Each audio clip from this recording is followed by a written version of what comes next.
Welcome everybody. We are TableBreakers. How you doing? We are the normal scheduled program. Unfortunately, uh, did not did not come to fruition. Bear, the Gen X GM, was not feeling well last night. I told him to rest, and yeah. Uh, so yeah, the he is taking a much needed rest. And yeah, so we are going to be going into part two of uh, our look here, looking at regions. So we'll start off with TCG. TCG, how was your week? How you doing? Doing pretty good. My week wasn't too bad. Pretty slow. And working on anything fun? My book. What book? Specifically, random generation tables, which worked out perfectly for this timing because it was the region and random island generation tables. Nice. So yeah, we're something we're kind of getting into right now. So excellent. Kai. Yeah. How have you been since Monday? I have attempted sleep. What? Sleep? I said attempted, didn't actually accomplish.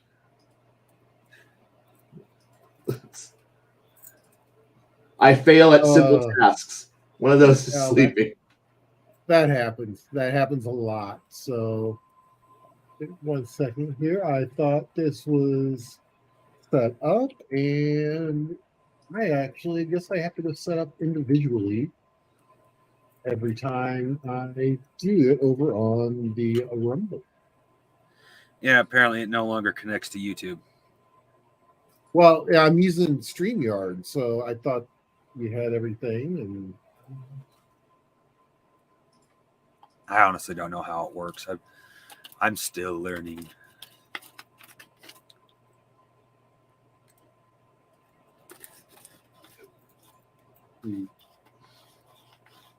Okay.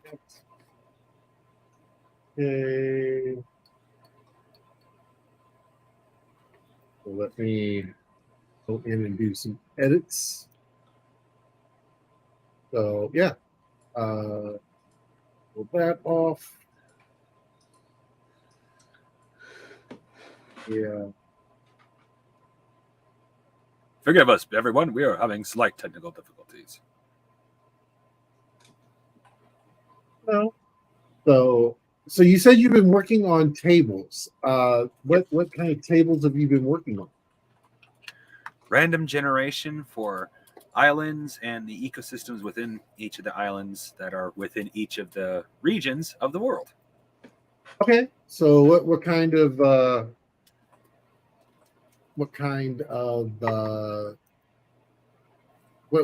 stuff are we looking at? Well, for example, beneath the red sun is a hot, arid desert. So when you, if you roll that you're beneath that sun, you will roll up desert-like environments. I only have 5 currently. I probably should add more, but it's desert with average desert life, just a desert, desert with, I forgot what, and of course, desert that does have a river, and desert that is a lush oasis. And I feel like I need to see about adding more, but I can't think of a better way to describe desert. While beneath the purple sun, you will find more icy environments, but you also will find a lot of hot springs. Like the highest percentage of hot springs you can be found in the world are beneath the purple sun. Interestingly enough. Okay. There's also, I've been working on mountains. I mean, this isn't directly to region, but I've also been working on mountains that have potential for goodies inside of them, a few plot hooks for the GM.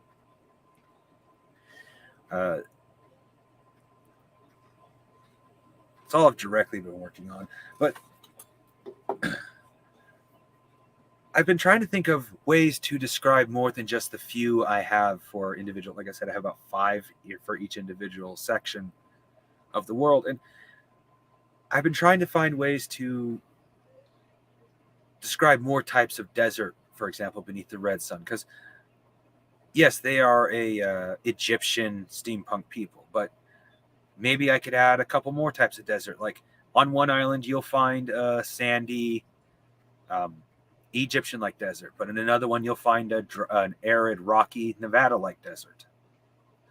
And I should say, which makes for the creation of different regions and the stuff and the different terrains you'll find in them can be very interesting and can also be a very in-depth process if you're willing to make it so.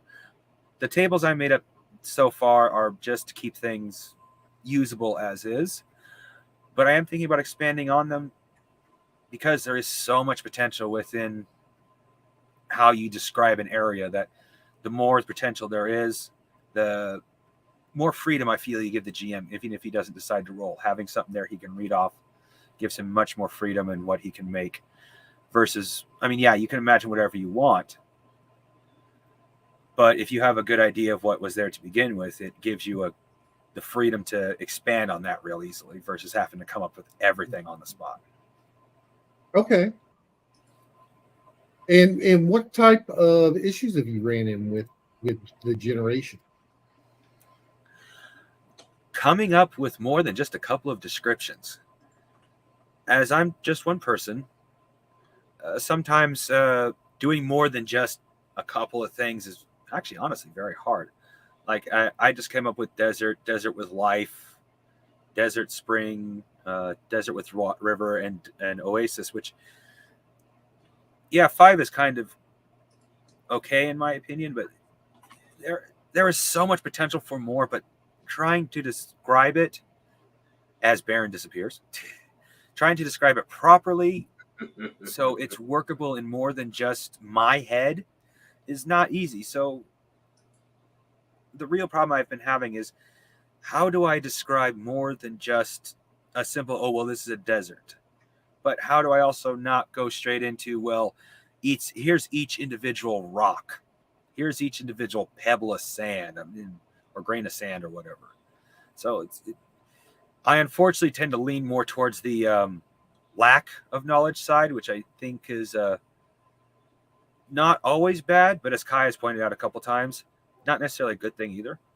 And I think this is one of those times that it's not necessarily a good thing to be lack of information. Try to expand on those tables a little bit more so there's a little more to choose from to begin with. But doing the description and trying to make sure I don't go overboard, because that is possible too, it's not real easy. Fair enough. All right. That's, and that's definitely something to look at. And sorry,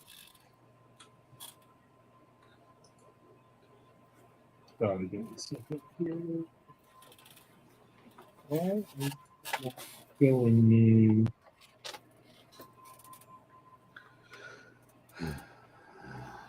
I'm sorry. I'm trying to. No, it's okay. Rumble's beans. That's all right. You just won't. At this point, I just won't go to Rumble because it's being dumb. So I don't know I was what's about going to say, get Kai started, and then you'll have a few minutes. on. That's Right. Look, once What I do get you? started, but I'm like a bad mode. I'm like a bad engine. It takes a while to get me going, though. I'm always passive for a bit. As so, hi. When you are looking at doing different types, because what we're looking at basically tonight is we're looking at regions with specifically looking at mountains. So and with that, it can create a barrier, also create a sense of isolation. How do you get the players to really sink into like a mountainous type of setting? Well, it depends what kind of mountain we're looking at. Some young uplift mountain that's very tall. Tall, spiky. It gives you that almost like that Rocky Mountains or or some fjords based thing. Looking at like a volcanic mountain range or some weathered massive hills like the Appalachians or the Atlas Mountain ranges. It's that wonderful sense of, I guess, the idea that you can see them so far off, but you don't really get to like realize how far off as you're approaching and going, how long are we driving slash walking slash riding to get to there? And I guess because of the fact that we have so many of them are dominate our fantasy worlds and our fantasy settings, that it really is like, it's hard if you can't describe staring up at something that just rises and rises higher and higher above you. If you can't describe deep valleys, I had cold rivers, weird forests, and the fact that you're never quite sure what's over that next. I guess it kind of uses the phrase of like, what makes us all adventure is to go see what's over the next hill.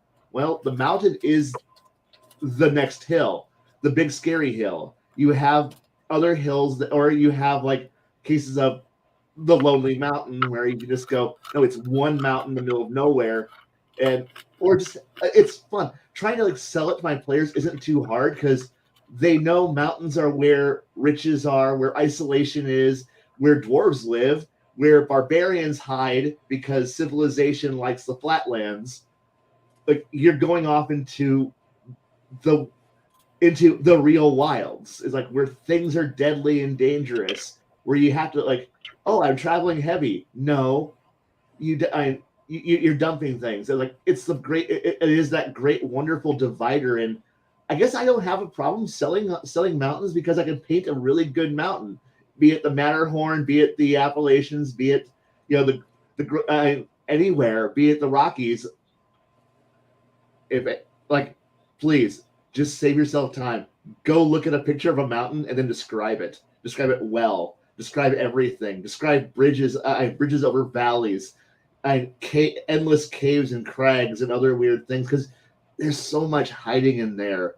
Oh, because there's always an orc tribe, goblins, barbarians, bandits, gold, plenty of gold, diamonds, rubies, gold, and more. To almost quote the song. And that was actually going to be my next thing, is how do you integrate the minerals and gems into it, and how do you keep that balanced? Then we'll put a pin in that and come back. Okay. Come back to that. Pinned. We're putting a pin into it. Good. And you're right, Six Nations. It is simply that simple description. And it's beautiful to work from it. And the thing is that you don't need too much. But if you do say, hey, look, it's got a snow-capped peak, well, that already tells you certain things. It's going to be a certain way. Is it a whole string of mountains, like a massive ridge, like almost like a wall of the world? You're already painting what this is. If it is it a lonely mountain, a mountain? Well, it's the Lonely Mountain at that point. Well, you've already given it a name. Is it does it have an interesting description when you paint it? Like is it like three colors? Like when you see like this upthrust of light colored rock and this other layer of dark rock that comes in at a weird angle and gives it a crazy peak, and you can see snow and light. The first light of dawn catches the top of the snow covered peak, and you can see it. See snow like just drifting off of it, giving it an ethereal look to it. Is it always surrounded by clouds? Is there or is it just some weird flat top for some strange reason you don't know? Because obviously modern geology isn't quite known yet to your characters, or at least really isn't. So, is that a dormant volcano? Is that? You don't really know. You just know, oh, great, the great fire god has woken up and he's going to consume us all as 2 cities disappear under a plume of ash. You don't know. But the thing is that but for the last 300 years, it's been beautiful. As far back as anyone knows, that's been a beautiful cone mountain that just rises up out of the nowhere. And it's just this endless, oh yes.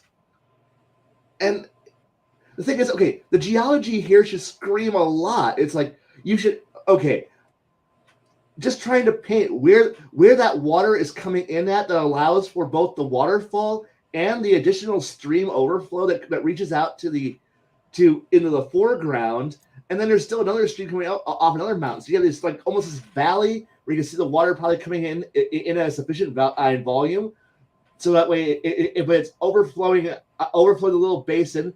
And oh god, I would want to be in this wonderful this wonderful area. Just for from like the dwarf in me is screaming that this is what I would want to be, just to because I can't see any image anymore.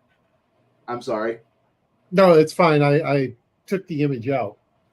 I was trying to just play with it, trying to describe this in so many different ways. Like there's like you can make it work for every character, everything, and I'm sorry. I'm done talking now. No, it's okay. I tried to switch it, and of course it's being goofy. Do that. Then you have something like this. A happy little lake with some happy little trees. Yeah, I mean that's what this looks like. This looks exactly like a Bob Ross type thing. And remember, your players are having little mistakes, and they're part of the world too. Got all different kinds of mountains and now something like this. By looking at it like that, though, you can tell you're probably in a. Oh God, I'm gonna stop looking at this from a geologist's point of view. I'm gonna shut up because, you can tell there's gonna be so much. That's gonna be a geologically unstable region because of all the sharp, pointy things.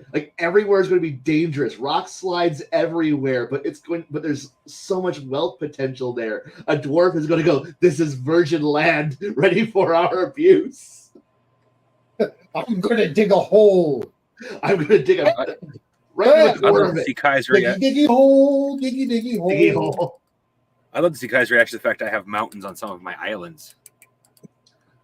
Well, it speaks about certain things because, so part of me wonders, part of me knows I'll never find out, but because it's impossible, but there's that part that goes, what's creating these floating islands that have a massive upthrust of geological just matter, of stone that's being forced into mountains on top of these floating islands, because you don't have the usual continental uplift. You don't have that thrust of just continents colliding and crashing and pushing up, or you don't have the volcanism. It's so something's creating these massive geological structures, and it's hidden by the planet below, by the fact that you're orbiting a gas giant, which means something complex is happening down deeper in the star, in this massive gas giant that's creating these things that we're floating between. It would be so much fun just to go, this is definitely not an adventure. The character who asks these kind of questions is definitely not I'm out there being Yarhar sky pirating. This is the guy who goes, no, I'm going to spend the next the rest of my 1,000-year lifespan studying this floating rock phenomena and going, are we actually from this world? Probably not, but still questions. You said phenomena, and I don't know why, but my brain immediately went phenomena. Okay. I know. So circling back, and we'll start with Kai here. How do you balance out the minerals and gems and things along those lines if they decide I'm gonna dig that, I'm gonna dig a hole and I'm gonna find stuff? Well, the thing here is that that's okay. Congratulations, you transitioned from wanderer to civilized being that now establishes things. Now there's so much more to worry about. Yes, you have gems, but okay, they're uncut, they're unthing. Do you have a market for them? What's the point if you don't have a market or a use for all this gold and all these gems and all of these treasures that you're pulling out of the rock? You don't really have anything to do with it. It's just a pile of really cool sticks and stones that you have just lying around in heaps. Anyone who plays Dwarf Fortress for a while is like, okay, if I don't have a use for all this, it's just shit sitting in a vault, and I have piles of it. But now you can, but you can build a whole kingdom around the idea of, well, we craft it and we make it, but now you're an actual, like, I don't really balance it because of the fact that if they want to spend all their time mining and searching, well, now they've invited themselves to actually care about the rest of the world around them because now they need to find a market for all this stuff. Like, there's no De Beers, there's no international market. You just magically walk to a vendor and dump your Skyrim style boatload of steel daggers into their lap and go, please give money, please. And then they and then you go and recycle this endlessly. Dump iron daggers, receive ore, give daggers, and then repeat endlessly. Well, no, you need to actually have a place that wants this grant, that wants this stone, that wants this gold, that wants these diamonds. Now, mind you, you've now say you have a diamond mine. That's fantastic. The player's like, oh, we have a diamond mine. Heck yes. These dwarves are happy. And who knows, they might have they've cornered the market in their part of the world on the resurrection fund. Other adventurers from around the world come to your place because they want to bring back their dead friend Bob, who died again, and he needs to be brought back. But don't worry, you have a heaping pile of gems. Now you can trade. Now the world is interesting. The more I have no problem with my players getting a massive excess of resources because it opens up. Well, congratulations, it's capitalism. We're here. It's going to be fun, and I don't have to depend on some magical god bullshit. It's simply I have a pickaxe and I have a will, and I am now wealthy, and it's going to be so much fun. Well, and then there's the third thing that is really interesting to look at is, we've looked at the natural barriers, we've looked at the resources. Now now this is where the GM can turn it up to 11 if he wants to. He can look at weather patterns, and then he can look at natural disasters like avalanche, rock slide, Earthquakes, earthquakes, steep blizzards. cliffs. Steep cliffs is a great one. And how to handle that and how to be able to balance that with what we have going on with everything. So definitely, that's definitely a big thing to look at with this. You're looking at weather patterns. You're looking at everything from snow to fog, ice. You can anybody. I hate to put you on the spot, but TCG, you probably know better than anyone exactly mountains, just from where you live. Well, we get weather directly off the mountains. Even we live surrounded by mountains, so we get weather directly off the mountains a lot. If it's snowing on the mountains, it's almost always snowing down here. Well, and therefore mountains affect the weather around the area a lot. So on in what you know of, and I'm going to start with you with weather patterns here, because you've got some firsthand knowledge from where you live. What type of weather would you be looking at coming off those mountains that might pose a threat to the players, or something that they'll have to plan for? Heavy snow during the winter, that is a big one around here. We can easily get a foot of snow overnight, which can really screw over a bunch of player characters if they're sleeping outside. Another good one is hail around here, because the mountains are tall enough. They can sometimes turn rainstorms, if it's cold enough, into a pretty good hailstorm.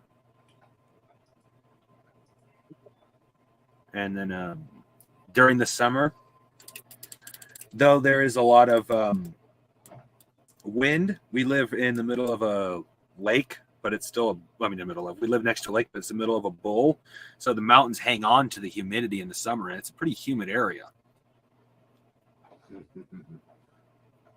So how would that affect things from a game standpoint?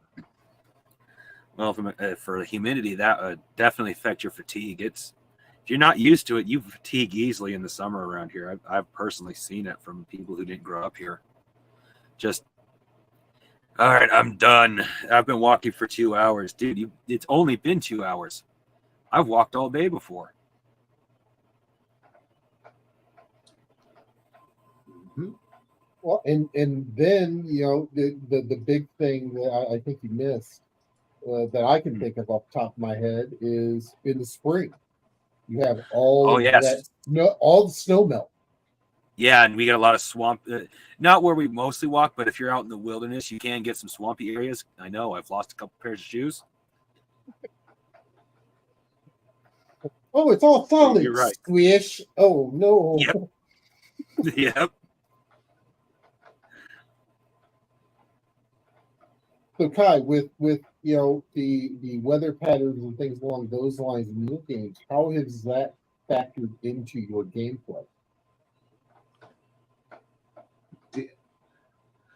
Decent enough that my players learn just that they actually I like it. Like I won't lie. I kind of look more at the macro side of it, with the idea of the rain shield, the mountains acting as rain shields and drier areas beyond that, so my players know that.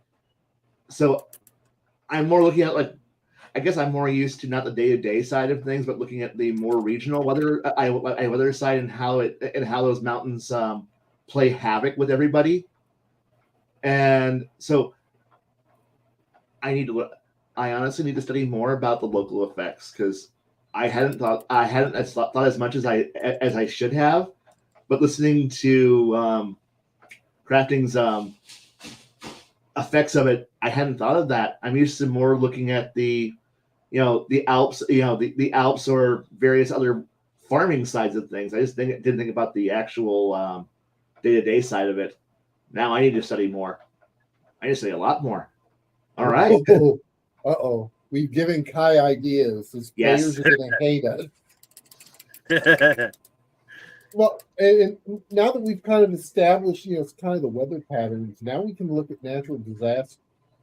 Some of the big ones that I named some of them, but there was one that I left off. And I myself, I love that there's a program called Homestead Rescue. And there's been quite a few times where they've had folks up on mountains. And the big thing they've had to do is clear trees out from around the homestead because of fire.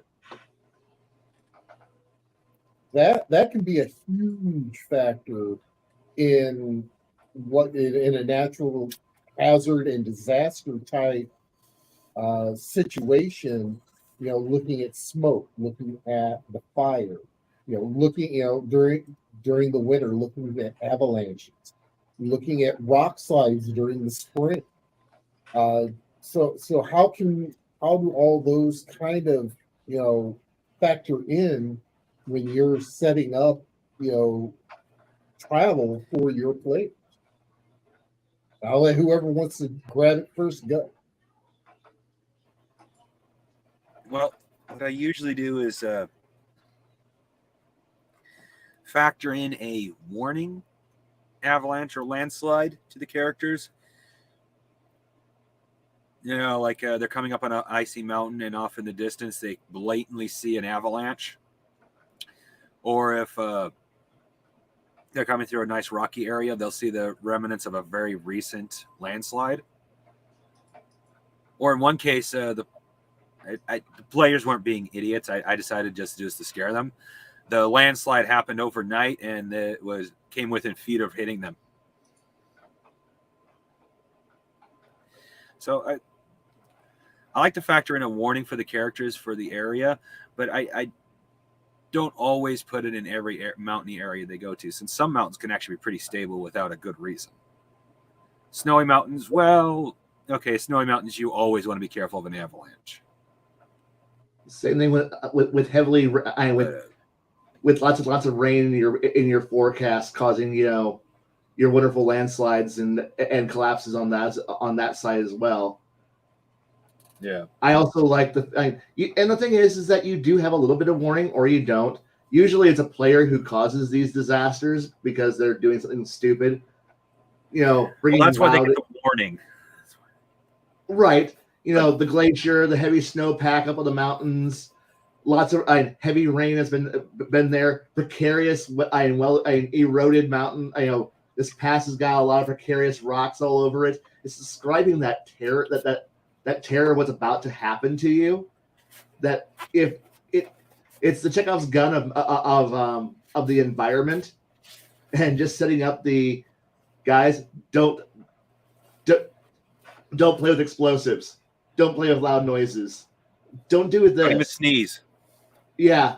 Or simply, having the fun of having a volcano on the horizon, and, whenever we're going back to storytelling thing here of, if you describe it, it has to have a value or not, but preferably because your players are going to take note of it. Because if you make note of it, your players are going to make note of it. Because you've now made it important. If they see it's been snowing heavily on the mountains, it's like you've been rained on, but it's cold up there. You can see the snowpack getting heavier, and you're sitting here thinking to yourself, something goes wrong. We're all about to get buried, or it's been raining too long. Something goes wrong. Those potential earthquakes have been, tremblers. You can hear the rocks shifting and moving. That should tell you it's unstable. And you should be potentially afraid of what's happening. You can hear the wind rustling through cracks in the mountains, telling you that there's probably caves. There's probably something, someplace dark for animals, monsters, or the Underdark to be waiting there. Just waiting, and it's just that horrible, that wonderful sense of being able to paint that. If you do something wrong, it's going to probably backfire. Or, if you paint the idea of this is a volcanically active area, you also know that at any point something probably will go wrong. Because as a GM, if you say there's volcanoes, there's going to be something that's going to happen with them. Either that, or you're just painting a really beautiful picture of the Pacific Northeast, where, oh, hey, look, there's volcanoes everywhere. It's okay. They're just minor little things until it's not. Or, it's all about just trying to make sure that you don't give too many details, but make sure that they're all at least valuable, and that the players can probably be the sole people you're going to beat up. But then again, you can also use it as tools for your monsters, your encounters, your giants that are living in the mountains. Because I know we haven't touched on things that live up here, but this is the realm of gods and giants and titans and monsters. So they're probably going to throw rocks at you, because this is historically in myth and legend where all the fun things happen, where you're going to get pummeled by a rock.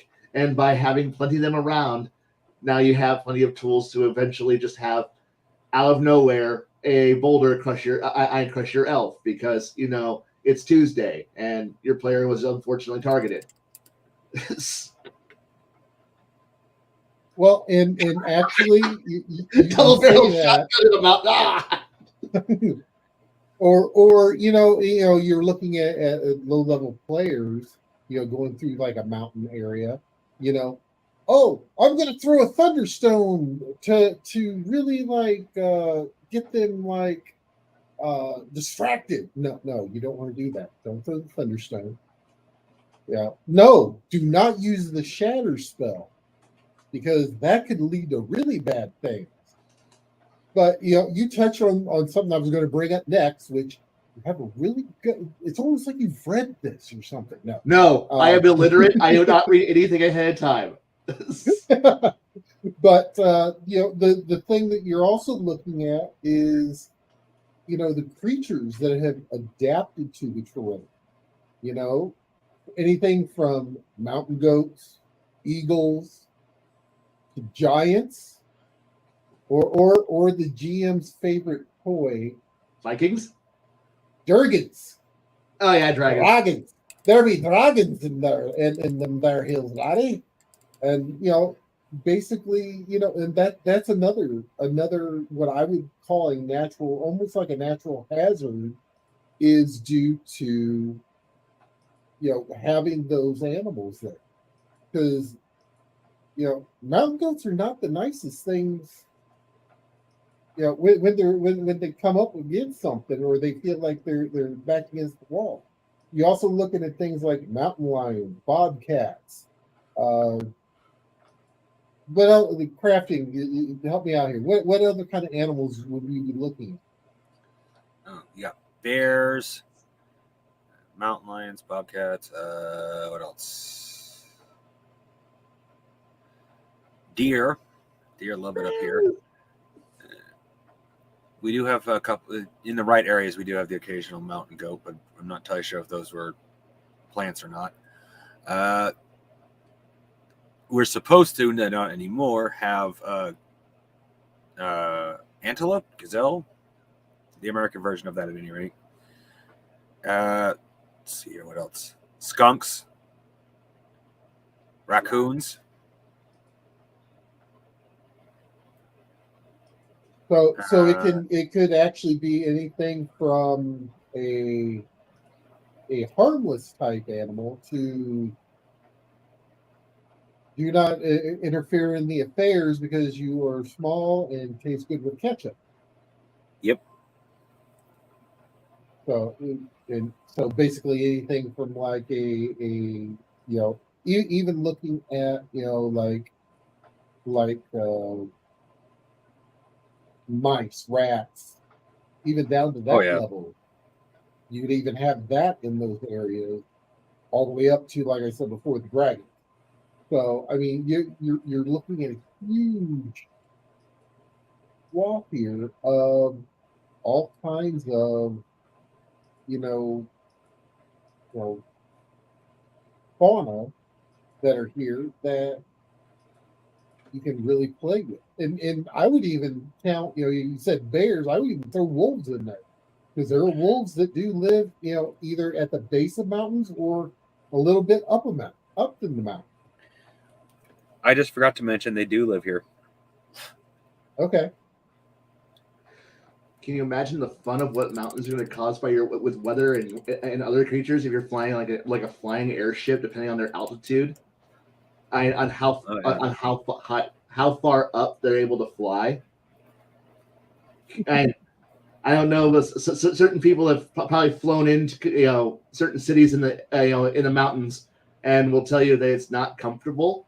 And can you imagine trying to fly a slow moving boat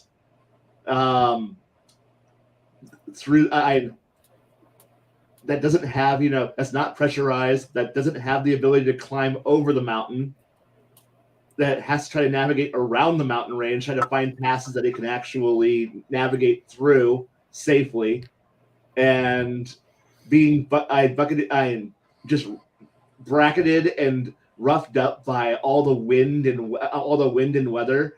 And it's like, yeah, I don't want to think about trying to fly a flying sailing ship through a mountain range. That just sounds misery inducing.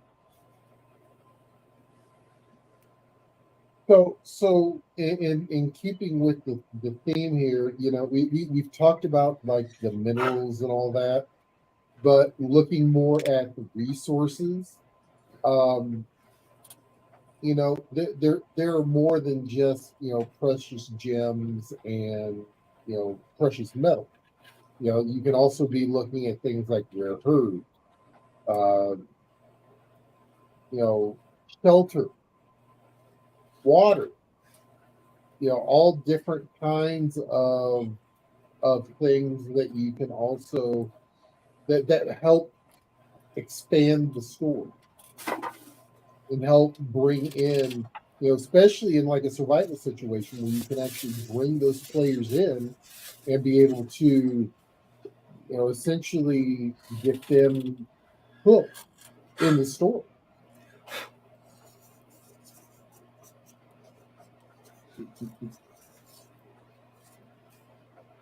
Okay, who giggled? If you giggled, you have a comment. No, I was more just laughing at chat. It's great. I love it. And So, yeah, I do like the idea of moving quickly and quietly. But then again, that requires a party to actually be quiet. And let's be honest, how often are parties quiet? We usually have the most chinkiest, clunkiest retard in the group, who's the shiniest motherfucker who you can see from orbit. And the rest of the party, we are all stealth infiltrators. And the fighter and the paladin go, "Yep, so are we." Thump, thump, thump, thump, thump, thump. You're like, "Oh my fucking Christ!" That's when you pray you're high enough. That's when you pray you're high enough level that you can actually cast silence on them. Yeah. Either that, or we tackle the paladin, I roll him around in mud, and he's like, and then it just falls off, and he goes back to being a shiny, clanky monstrosity. And we always kind of look at him and go, "Could you wear anything else?" "No, I am the most awesomest, amazing." Oh fucking god! You know what? We're just gonna start. We might as well just bring a marching band with us, so that way it's the only way we're louder. But I have my horse, and he is shiny and loud and big, and I am riding the horse, and I am loud and shiny and big. And then the fighter, I am also loud and shiny, and I have brought my shiny. And we're like, God, can any of you stealth? Can any of you move quiet? No. Okay, And cool. Hey, wizard. Yeah, are you gonna do anything stupid? Everything I do is stupid. Everything I do is loud and flashy and explosive. Do you have anything subtle? I'm a wizard. No. Wait, hold on. I spent 15 years at wizard school. I ain't fucking being subtle for anything. I'm not wearing a 70s bathrobe that's glistening that's glistening with a hat 5 miles wide for nothing. I didn't pass to get this to be subtle, and everybody else is like, and you're the rogue and the ranger are both going, "Oh dear God, we're going to die. Why? The mountains will kill us." Because those 3 people are fucking here. Yep. No. What you do is after you roll the paladin in the mud, and you ask, "Do you have anything that's not flashy or anything else?" He goes, "Well, I've got one thing. Prejudice shake." "Oh, look, he's clean now. I'm not the flashiest motherfucker anymore." Just it's the idea of walking up there with magical spray paint and then just spray painting I spray painting your paladin and your fighter like I like your paladin and your fighter and your cleric as though they were freaking like you were a freaking redneck with a 20-year-old pickup truck, and you're trying to disguise it with 3-color paint jobs. See, it's easy. The cleric is easy enough to do. You just have to go to a dwarven hold first, put the dwarven stone armor on him, and he just sounds like rocks that are moving. It's okay. You can get away with that. The other 2, nope. See, the problem here is that when you're a loud, noisy thing, when you're a loud, bright, shiny, colorful thing moving in an environment where the color palette is gray, some green, but gray, you kind of stick out. And I can just like every goblin tribe and orc war band that's hiding up there, every drow raiding party, and every barbarian like hill tribe looking down there and seeing your party of mismatched weird freak jobs, color, shining and glory and all their glory and their battle standards, and everyone looking at them going, "Oh, that's just free money. That's just free money. We need to go down there and just that's free money walking into our." It's like it's the equivalent to free real estate. And come on, if we don't kill them, somebody else will.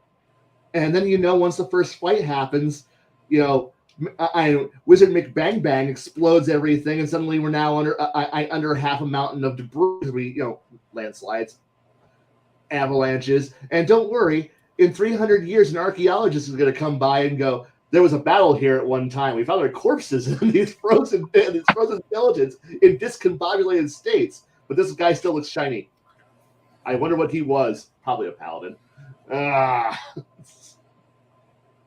Well, we've talked about mountains, but typically once you come out of the mountains, you come into a couple of different biomes, I guess is the best way to put it. You either come into a heavily forested area, just due to the water runoff and everything else, or you can come into a desert type area. So making that transition, especially if you're doing like a desert, doing that transition from being, in the cold and everything else, going, to flipping it completely around, going into the extreme heat. How do you usually set the players up for that with their supplies and things like that that's available to them?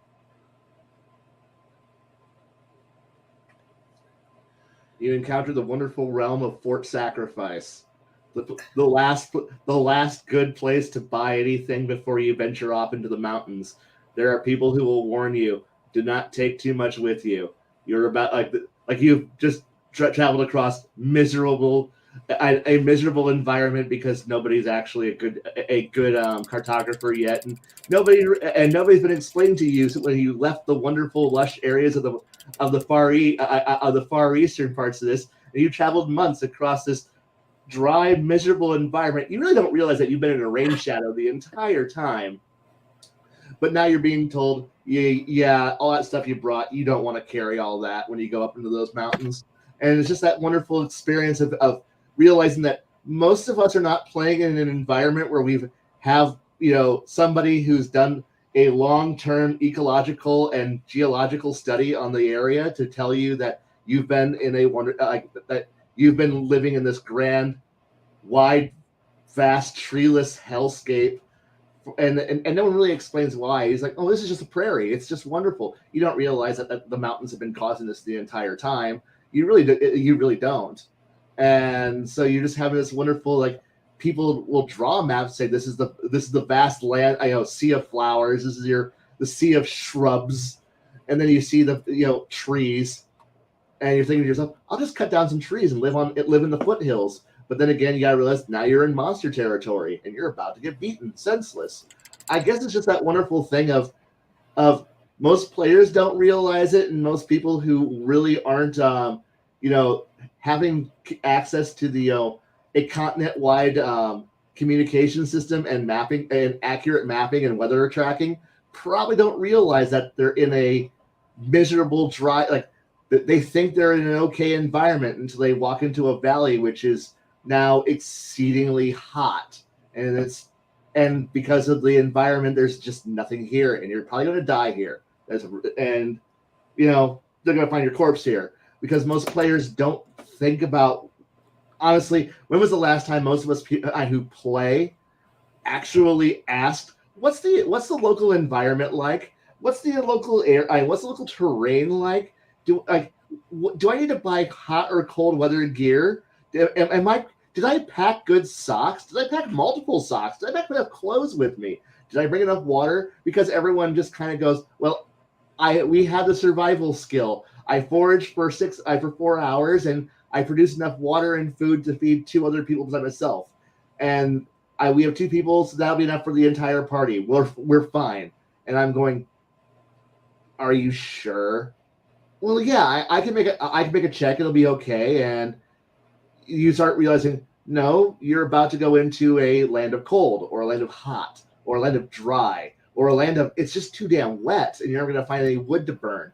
And they're all like, well, and that's cool, but most kind of like reading on the Oregon Trail and all the people trying to water that way. Those people are traveling about the same condition that players travel in, because most of us aren't playing where we have highways and good cities and good trade networks, and we assume that we're going to just be able to pull into town and go buy 30 days of food. That's not going to happen. Most people don't have that to spare to sell you, and to sell 8 people. So in essence, you're going to buy out a town of like 6 months of food, just so that way your adventuring party can have, can go out and have their fun. But no, I mean, I do, but it's one of those you should know, but you don't know unless there's been you're like consulting the average ranger and the average people who live in the area. And let's be honest, players barely ask what direction they're walking in, let alone anything else that might have it. So if you want to run that stuff, just recall your players don't ever ask questions. They don't know anything unless you tell them that they need to know, or you have that one player that 1 or 2 players who know far too much about survival and then who, me? You're the one that asks these type of questions. I'm sorry. I do ask these questions. I have said it at quite a few tables that you have, and I know you have asked these questions. Because nobody else does, and we were punished when we were little players, because we didn't ask these questions, and we were at big people tables when we were little shits. And what did we do what happened to us when we didn't ask these questions? We went off into the mountains, we went off into the swamps, we went off into the Great Plains, thinking that 30 days worth of beef jerky and some water will be plenty enough to be able to survive on, and then we all die of dysentery, plague, and starvation. And we eat the dwarf first because he has the highest calorie count. He has condensed calories, and then we eat the elf next because, well, that's some good lean meat. But then you have rabbit food poisoning problems.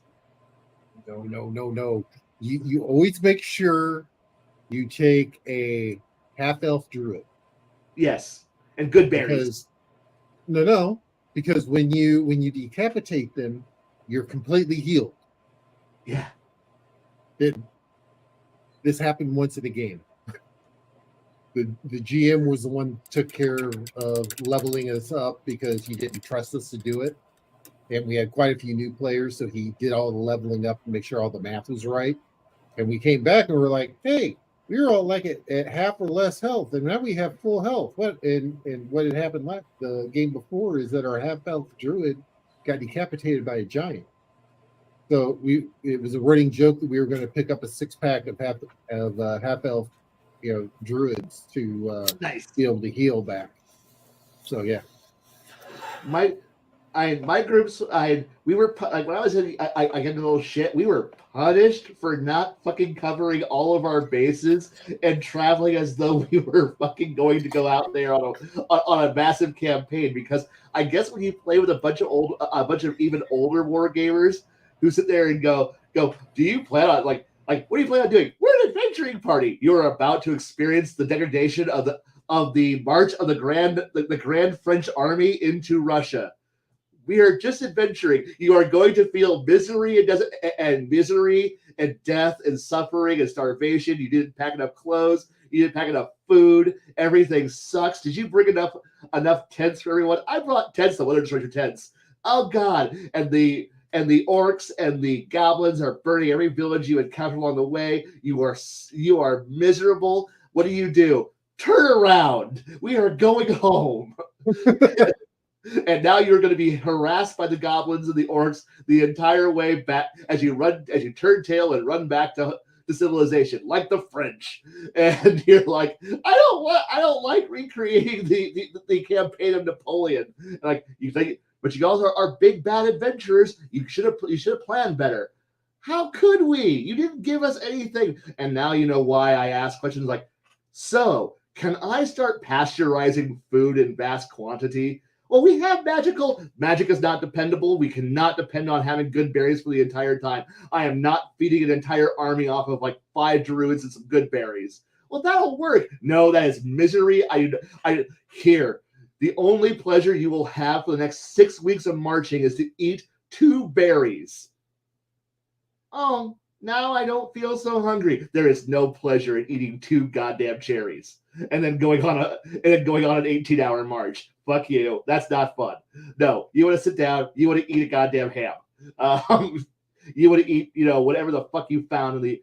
Hey, look, you found a dire boar. We kill it. We skin it. We eat it. But we have good berries. We don't need to worry about all that. We have a druid who feeds us bark and mushrooms. No, we are killing that ham now. That walking ham. We're gonna eat it now. I don't give a shit. We're having pork. We're having pork roast tonight, and everyone else. But we have magical. No. I have a Riga sustenance. That's a terrible idea. Get rid of that. Throw it in the garbage. And it's just one of those things where it's just like, oh, it's just this terrible idea. And I know I asked this question because I was made to be utterly miserable as a youth playing these games, and so therefore, if I'm not packing enough goddamn gear, I'm like, yeah, if you aren't packing 100 pounds of gear as an adventurer, you're not trying hard enough. In these 2 comments like ring, especially with myself, former military. Yes. These 2 comments are legit. Mm-hmm. Yes. And when you have your GMs, punish you for not doing shit you didn't even know was a thing until you found out it was a thing. And now you know. I had to being taught this was not fun. I was not fun. Now I make other GMs miserable by asking all these goddamn questions and doing all this shit. They're like, can we just get on to adventuring? This is adventuring.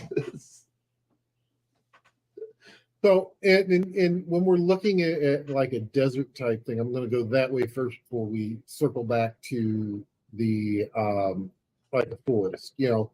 Things that are extremely important, especially in the desert, is 1, water. Number 2, food. Now, food, you either have to, as you said, pack it in, or you have to, do the whole hunter-gatherer thing. But you also have to make sure that what you're gathering is not poisonous, either plant-wise or animal-wise. You also have to make sure that, snakes are a thing. Yeah. Snakes in the desert are a big thing. And most types of snakes that live in the desert are poisonous because they have to kill their prey quickly. Are we just pushing towards the idea that we're just realizing that every RPG and adventure is actually set in fantasy Australia? Well, with the exception of drop bears, yes. I mean, okay, think about it. We're all adventuring in Australia, where you go outside, everything's poisonous, everything's lethal. You go outside, there's an owlbear decides to just walk out from behind a tree and punch your head off because it's an owlbear. Dire wolves that appear out of a snowdrift and eat your cleric. Your wizard just is having a nice day, and a rock flies out of nowhere and just grabs it and drags it off to go do whatever the rock does to wizards. And you're just every day I wake up and pray I don't die for the wildlife. and then you have your cleric sit down and having a meal, on watch, and a giant ant comes up and bites her on the butt. That type of thing happens too. Yeah, we're all like, and the water is just as bad. Mountains are terrible. Like, oh, I'm going out in the mountains. Dragons, giants, some earth elemental decides to do, like, I'm taking a nap on this rock. The earth elemental grabs you and beats you against. I beat you to death on another rock, on another earth elemental. and then if you then you're looking at a forest. You're looking at once again wolves, spiders, snakes. Then there's additional things: orcs, goblins, dryads, forest spirits, the fae. Oh yeah, there's no peace. No peace at all. Granted, food and water wise, you're going to be better off, just for the simple fact of, if you have a ranger with you, they'll figure it out, or a survivalist with you. I know in other game systems that's what they're called. You've got a better than 75% chance of actually kind of making it through. But you also have to look at with resources, endangered species, druid groves. Though that is a huge, that can be a huge plus or minus for you. Because if depending on where you're at or what type of game you're playing, if you're playing in a game that DM James is running, all of his druids are evil. I can believe that.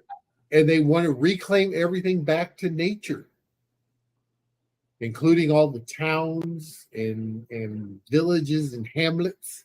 That it goes back. Once again, you're looking at the critters, the rodent wise. You've got, even to the fact of, that there's some crazy ones out there, Wolverines. It's crazy, especially in forest. You're more likely to find a lot more ambush type creatures.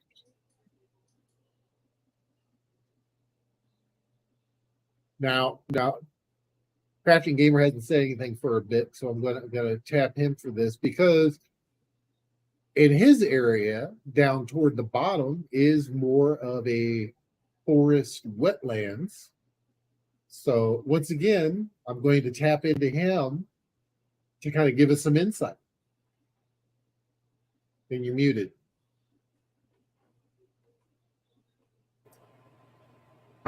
That explains a few things.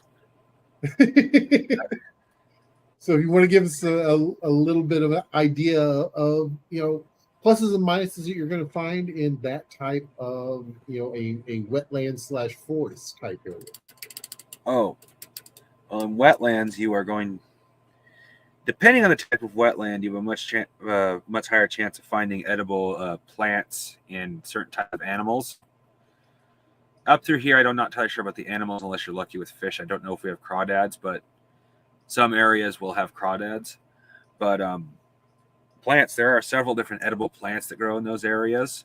A lot of, not necessarily the swampy areas, but where the forest stays damp during the spring. Mushrooms are a good place to be found around those areas. Let's see here. Moose love those areas. They eat a lot of the water plants themselves. Though as a player, you want to be careful, because it's a joke, but it's also not a joke when I say moose are bipolar. They will literally ignore you 99 times, 100 times, absolutely no reason. They will chase your ass down and stomp you to death for just literally no reason. Moose are bipolar, so they want to be careful as a player dealing with them. Raccoon, if you don't mind eating, from what I understand, is a greasy animal. Raccoon, they love watery, slightly swampy areas because of what you can find there for food wise. Your skunks are also known for looking for those areas because skunks also can find easy food there. So those areas always attract wildlife, so that's a huge boon. And if you know what to look for, you can find a lot of edible plants around those areas too, or even medicinal plants. Like I couldn't name it off the top of my head, and I wouldn't go looking for it right now, but I do know in those areas you can grab a plant that you can rub. I think it's on your joint. I believe anyway, it's on your joints to help reduce swelling. Anti-inflammatories, yeah. Yeah. So those areas can have a lot in them of benefit, but also can, like the moose, have a very big danger waiting for you too. Now, one thing I definitely want to bring up with this when we're looking at the world building aspect is that you can go into as much depth or as shallow. You can go super deep or stay, shallow. On the surface, basically, of how far you want to go into it. You don't have to go full out. It's whatever works for you as a GM and what works for your players, and how deep you want to immerse them into the world, and how much time you want to spend immersing them.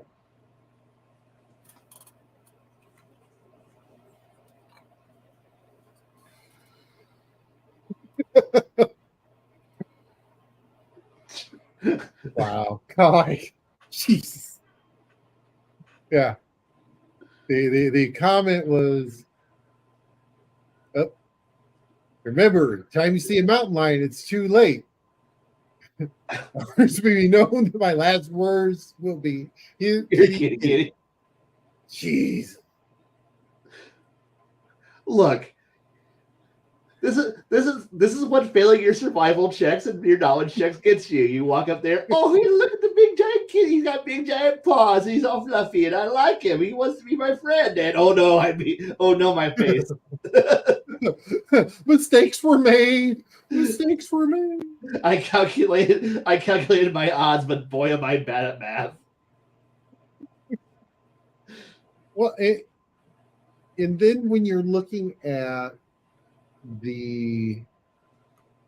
some of the downsides weather-wise, because we mentioned this with the mountains, on the weather side, in forests, you have a lot more that you can play with. You could tornadoes, ice storms, you can run the full gambit with that.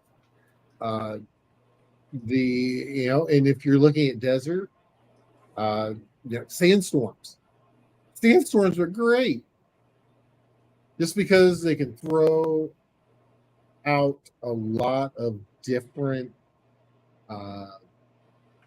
things there that will make people go, wait, what?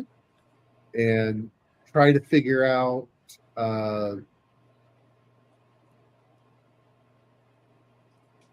exactly what it is that they're going to do, because oh yeah, there's a sandstorm coming. Oh, we're going to go around it. Oh no, you don't understand. It's a sandstorm, miles wide, wind picking up, throwing everything around.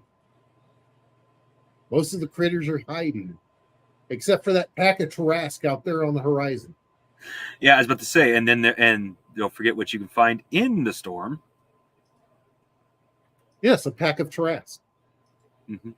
Because especially in a D&D world, there'll be things strong enough to weather that storm, and we'll take advantage of it.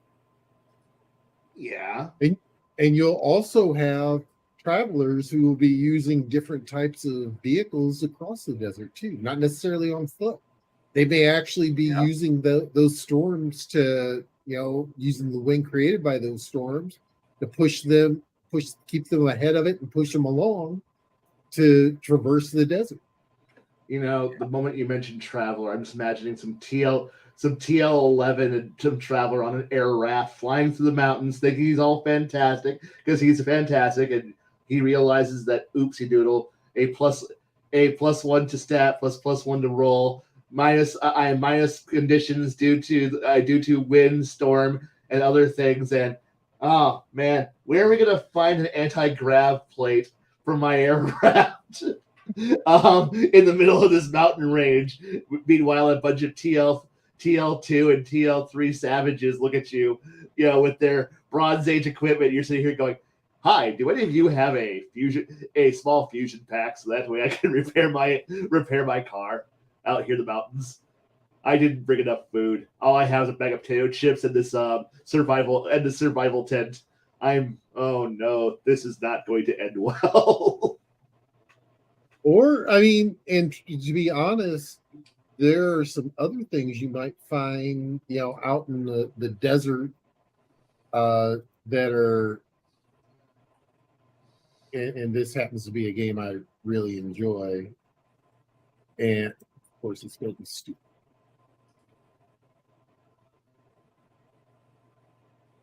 What the picture?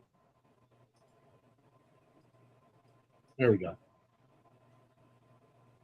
And when you're looking at, especially traveling across the desert, you might see things that are either wind powered, or you may see things that are,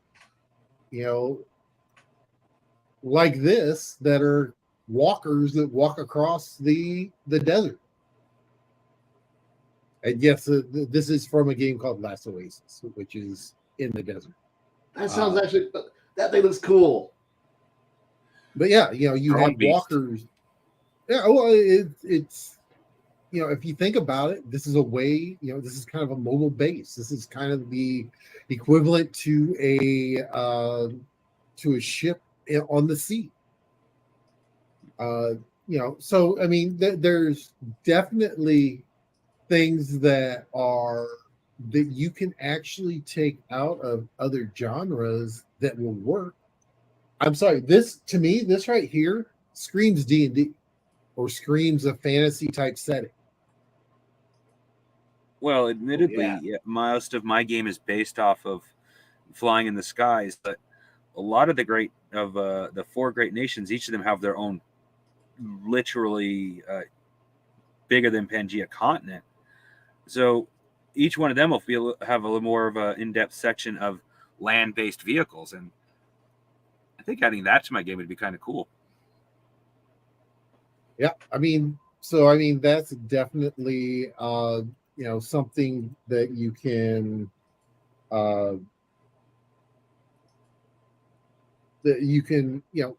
it's not all doom and gloom. I mean, you can definitely take things from different. You can pluck things from different genres. Like myself, I like to pluck things from books that I really like. For instance, Dresden. I'll pluck stuff from Bubba the Monster Hunter, which, if you've not read those shorts and everything else, they're amazing. Nothing like a redneck working for the Catholic Church going after monsters. I'm just going to say that. And you can use different tools. You don't have to reinvent the wheel, but you can put your own spin on things. You can put your own flair on things. And that is definitely things that you can do to help pull immersion.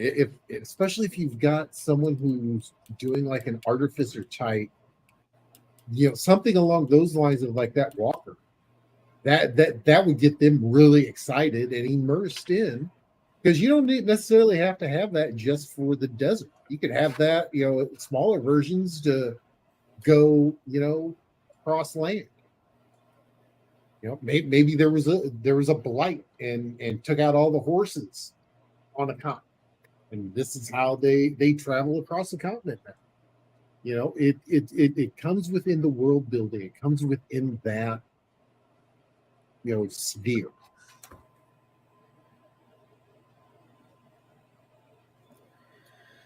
pull my stuff back up here. And then when you're looking at things, you're also looking at oceans. If you're going to talk about deserts, you've got to bring oceans into it.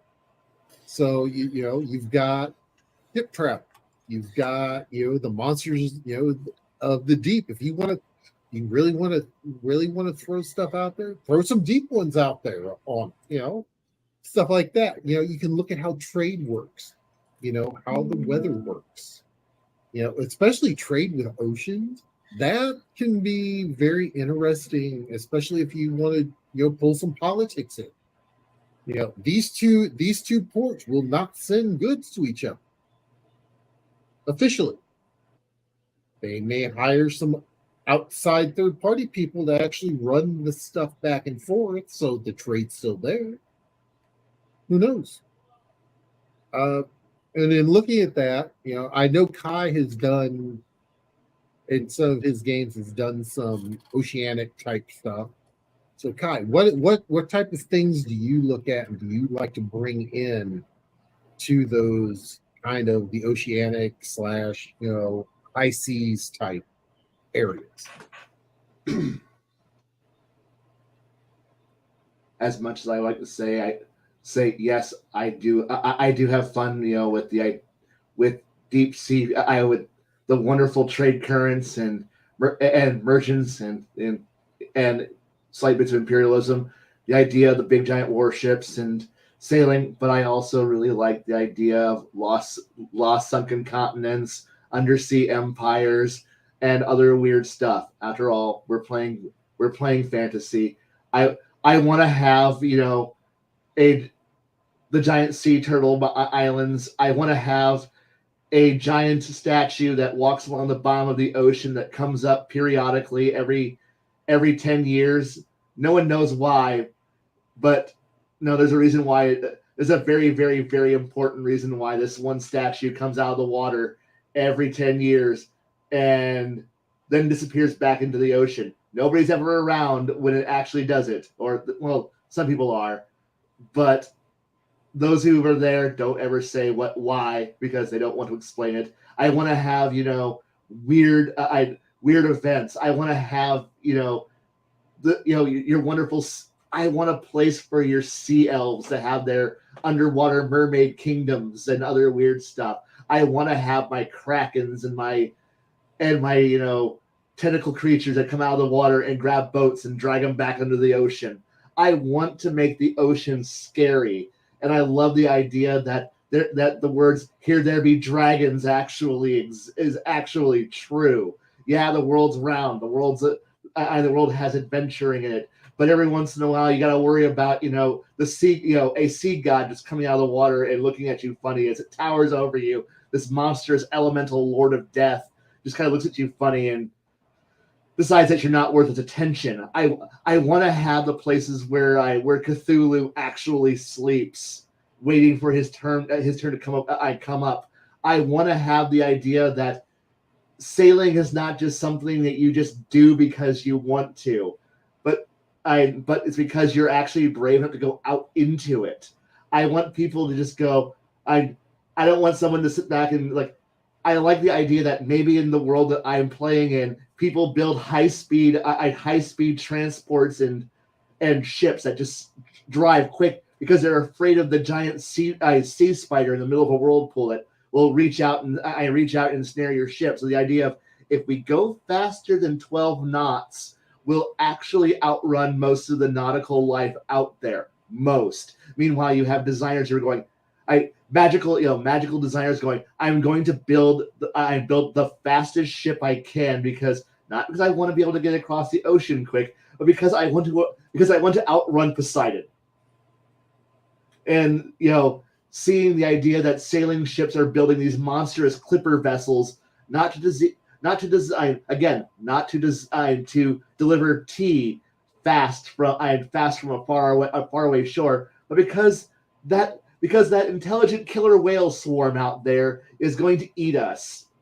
I want the idea that people are scared of rogue waves and are actually building ships that are designed to climb up there with enough, the idea of, well, shit, things are going wrong. And I like this. Like, I like the idea that I want the hidden islands. I want the lost kingdoms out there, and the idea that you're just traveling across this beautiful, vast, flat, wet thing. Oh my god! I just quoted Muppet Treasure Island there. the big Traveling on the big blue wet thing. thing. Yep, and it's like, and the idea that it explains why so many of the D&D ships and so many fantasy ships are designed for inland, close in, you're never far from shore, because if you at least near shore, at least on the continental shelf, you're safe. The moment you go out into the deep, you either have like a druid or an elf, or a waystone or something that's going to help you navigate. Because let's be honest, none of us who play these games, do we actually go and buy a clock that's designed to go out to sea? Most of us don't have the idea. Most of us don't have the idea that. And usually, the most powerful empire in the game is the one that asks the question of, "Can we tell time on a boat?" And most of the time, most players go, "I don't need to," and then they go out into the ocean and we never see them again. They're all because and I like that, because because if there's one thing that no game has given us yet, is a magical solution to navigation, and I'm so proud of that, because our designers are all retards and never had to go out there. They just assume that, well, obviously I go west and my compass is perfect, right? That will never do me wrong. No, you're about to die, and I love it.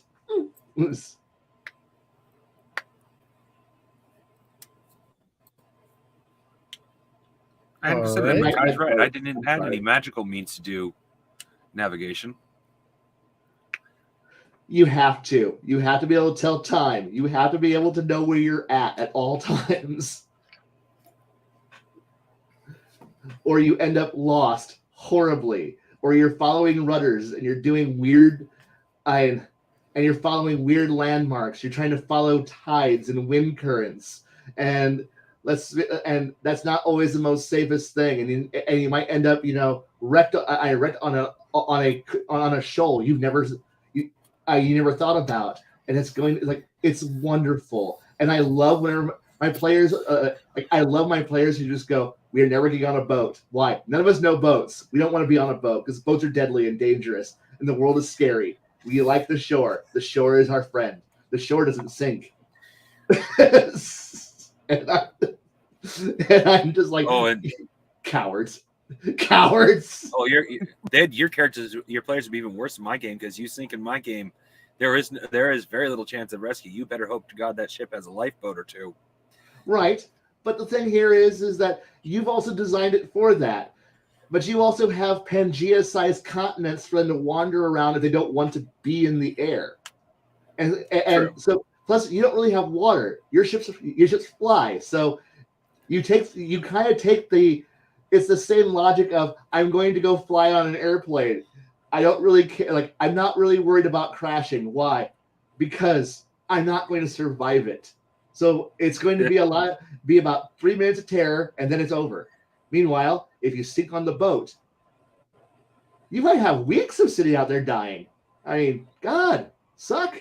Okay, fair.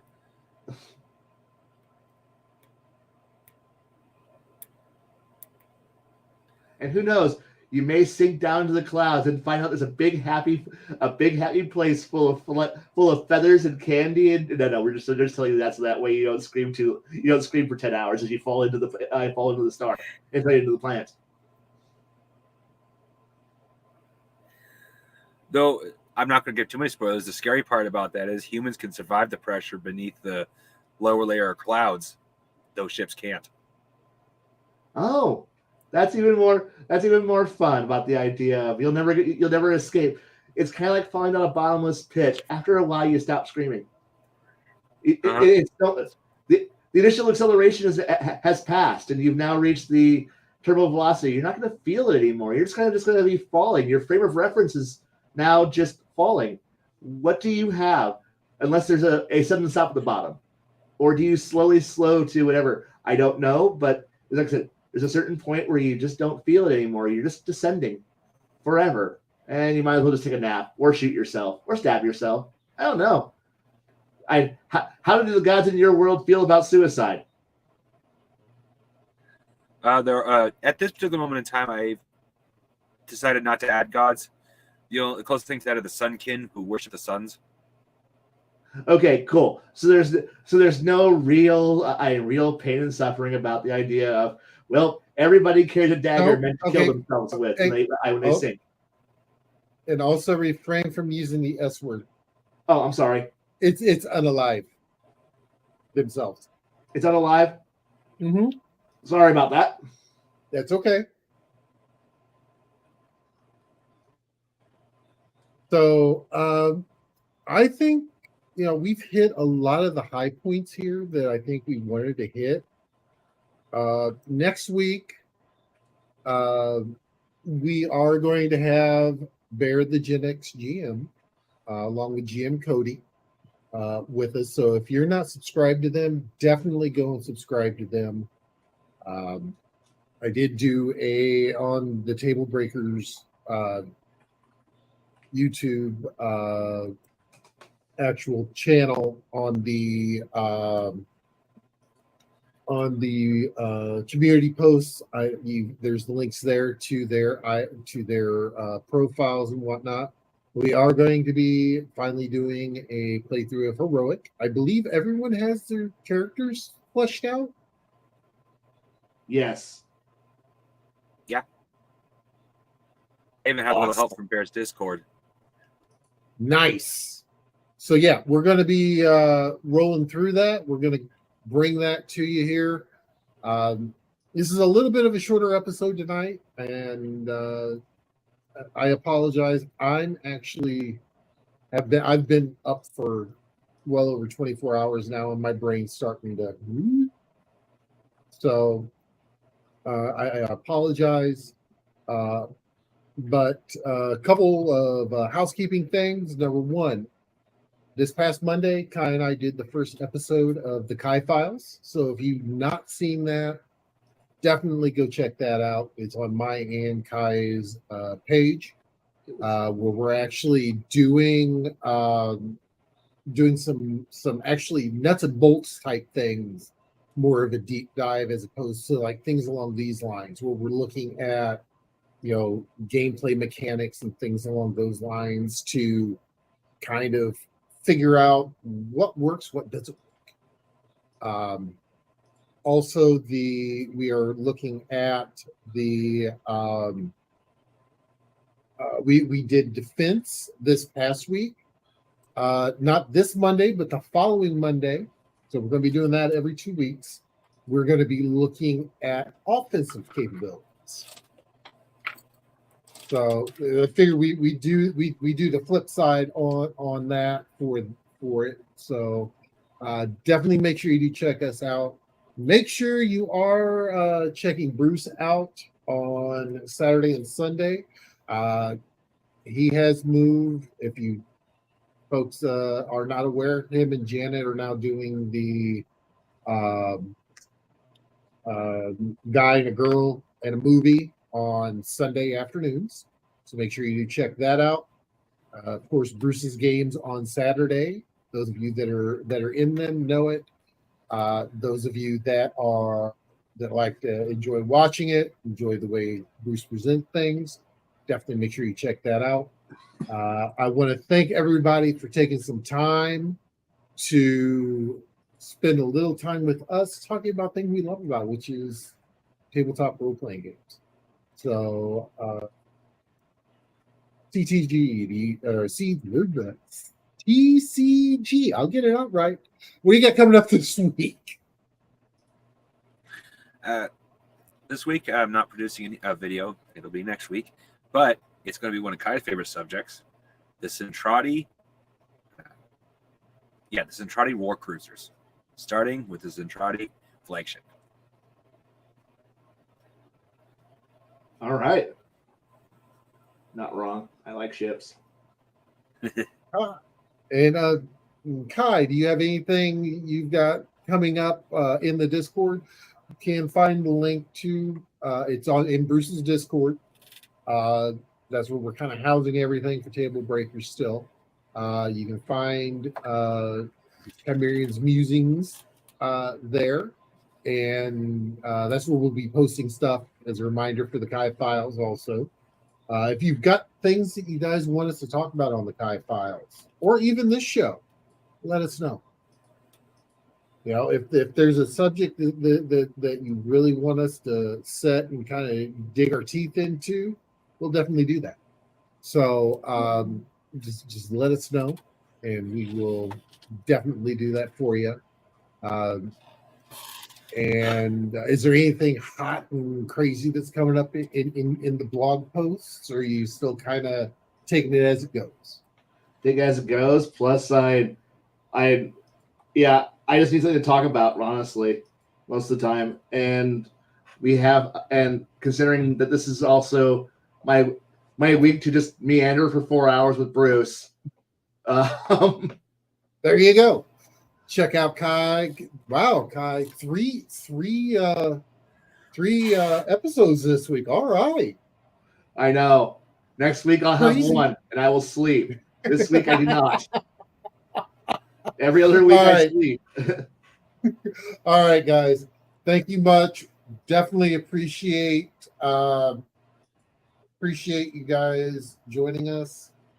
And we will catch you next week for a little bit of heroicness. Have a great I week. look forward to it. Bye, everybody. Bye-bye.